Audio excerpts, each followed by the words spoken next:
Cette capsule aborde l'autodétermination des élèves présentant des difficultés de comportement. Nous allons d'abord définir le concept d'autodétermination pour ensuite expliquer son importance dans la mobilisation et le développement des élèves. Pour terminer, quelques pistes d'action pour soutenir l'autodétermination des élèves à l'école seront présentées. Qu'est-ce que l'autodétermination? L'autodétermination représente une combinaison de compétences, de connaissances et de croyances qui pousse une personne à s'engager dans la poursuite de ses buts, à s'autoréguler et à adopter des comportements autonomes. Ça réfère à la capacité de décider par soi-même, d'exercer le droit propre à chaque être humain de gouverner sa vie à la juste mesure de ses capacités. C'est la possibilité de faire des choix et de prendre des décisions en accord avec ses préférences, ses valeurs et ses objectifs. Bref, ça permet d'augmenter le contrôle qu'on exerce sur sa propre vie et de favoriser une meilleure qualité de vie. La théorie de l'autodétermination s'appuie sur 3 besoins psychologiques fondamentaux: l'autonomie, le sentiment de compétence et le sentiment d'appartenance. L'autonomie désigne la capacité d'une personne à se gouverner elle-même. C'est en fait d'être capable de fonctionner de manière indépendante, sans être contrôlé par une autre personne. Le sentiment de compétence est la perception qu'a l'individu de sa capacité à réaliser une tâche dans un contexte précis et au sentiment que ses actions permettront de produire les résultats escomptés. Quant au sentiment d'appartenance, il se développe quand on partage avec d'autres une même réalité, les mêmes valeurs ou les mêmes objectifs. Le sentiment d'appartenance aide ainsi à forger son identité et il donne envie de donner le meilleur de soi-même et de se sentir fier de faire partie d'un groupe. Il permet à la personne de se sentir liée à d'autres personnes qui sont importantes pour lui ou pour elle. L'autodétermination, c'est vivre des expériences, se tromper et apprendre. Ce n'est pas faire tout ce qu'on veut sans contrainte extérieure, n'avoir que des droits sans aucun devoir, ou encore ne plus avoir d'encadrement. Avoir le pouvoir de décider pour soi-même est un apprentissage qui se développe. Accompagner les jeunes présentant des difficultés de comportement à devenir ce qu'ils ont envie d'être avec un soutien adapté, c'est leur permettre de devenir des citoyens responsables et d'accéder au bien-être. Maintenant, pourquoi soutenir l'autodétermination des élèves présentant des difficultés de comportement? Parmi les compétences les plus reconnues et valorisées par l'école, on retrouve la réussite scolaire et le fait d'être compétent socialement. Ces compétences font souvent défaut, malheureusement, chez nos élèves qui présentent des difficultés de comportement. Par le fait même, ceux-ci ont donc moins d'occasions de vivre des succès à l'école et d'être valorisés par le personnel scolaire. Ces élèves se retrouvent aussi face à des choix éducatifs plus limités que les autres élèves. Ils ont aussi peu de pouvoir décisionnel en raison de leur comportement difficile. Bref, ils sont souvent exclus de certaines activités de leur groupe classe. Parfois, ils se retrouvent suspendus, même expulsés de leur école. Par conséquent, plusieurs élèves en difficulté de comportement se retrouvent dans un contexte scolaire qui laisse peu de place au développement de leur autonomie, de leur sentiment de compétence et d'appartenance. Il est donc important de prendre le temps de réfléchir à nos pratiques et de voir ce que nous pourrions faire pour mieux soutenir l'autodétermination de ces élèves dans leur quotidien à l'école. D'abord, il faut comprendre que l'autodétermination est une compétence qui s'apprend et qui se développe. Il existe une multitude de moyens ou de situations propices à son développement.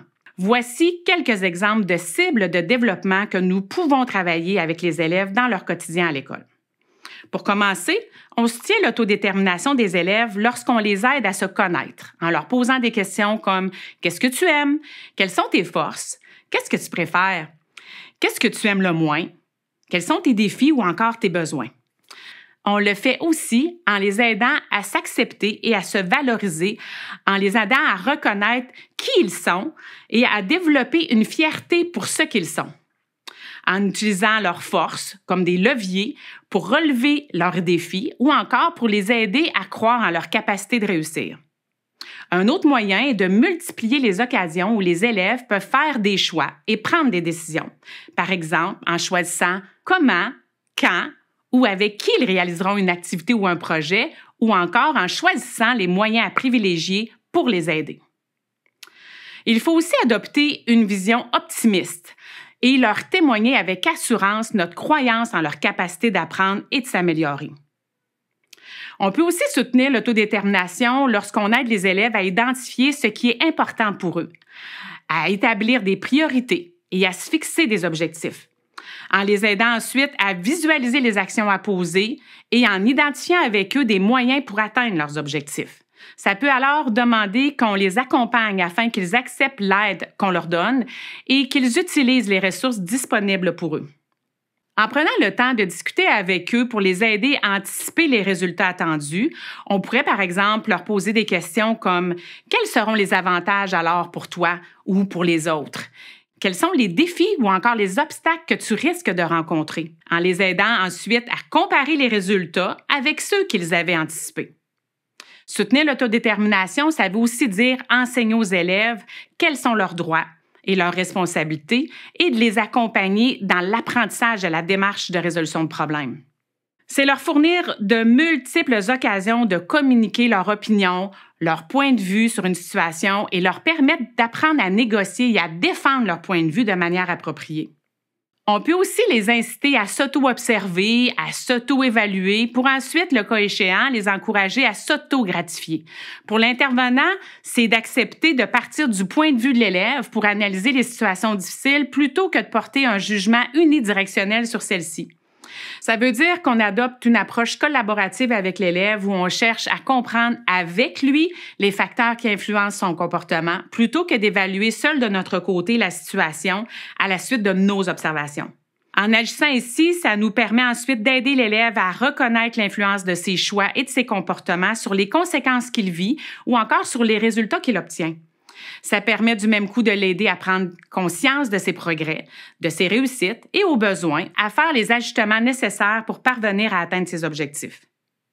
Soutenir l'autodétermination de l'élève, c'est aussi lui permettre de jouer un rôle central dans l'établissement de son plan d'intervention en prenant part à chacune des phases de son élaboration et de sa mise en œuvre, en étant présent à la rencontre de son plan d'intervention et en exprimant son point de vue sur la situation, sur les objectifs à atteindre et les moyens à privilégier pour y parvenir. En terminant, je tiens à rappeler que le recours aux critiques, aux réprimandes et aux punitions ne permet pas aux élèves de développer leurs compétences. Au contraire, elles ont pour effet de nuire à leur sentiment de compétence à l'école et elles contribuent à leur isolement social. Pour aider les élèves à se mobiliser et à s'engager dans un processus de changement qui leur demandera de fournir des efforts, il faut soutenir l'autodétermination des élèves. C'est la seule façon de rendre notre accompagnement signifiant et surtout de produire des changements qui seront durables dans la vie de l'élève puisqu'ils seront basés sur ses choix personnels en cohérence avec ses aspirations. Le Comité québécois pour les jeunes en difficulté de comportement est un organisme dont la mission est de favoriser le bien-être des jeunes qui vivent des difficultés sociales, émotives et comportementales et de faire progresser la qualité des services éducatifs qui leur sont offerts. Que vous soyez parents, enseignants ou tout autre intervenant, nos activités de formation et nos ressources permettront assurément de répondre à vos besoins. Consultez notre site Internet et suivez-nous sur les réseaux sociaux.